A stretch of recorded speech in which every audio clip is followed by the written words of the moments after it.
هذه الشيلة إهداء من خوات العريس إلى والدتهم أم العريس أم نامي بمناسبة زواج ولدها العريس سامي بن صعيمر.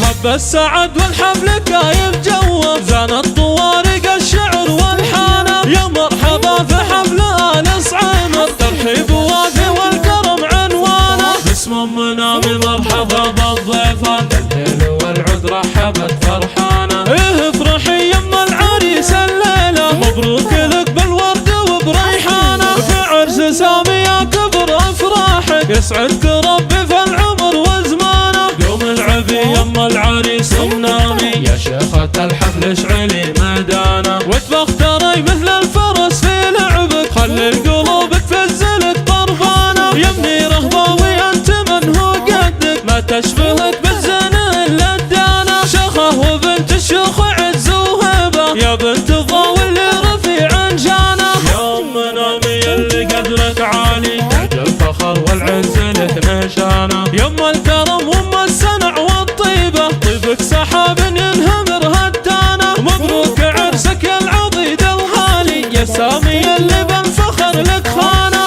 عسى السعد والخير دايم فالك، يا صقر حر يفتخر جنحانه، يا سامي يا رمز الوفا والهبه، يا ابو الرجوله والفخر عنوانه، مرحوم ابوك صعيمر وجعله في جنه الله الولي ورضوانه، واخوانك احزامك رجال الطاله.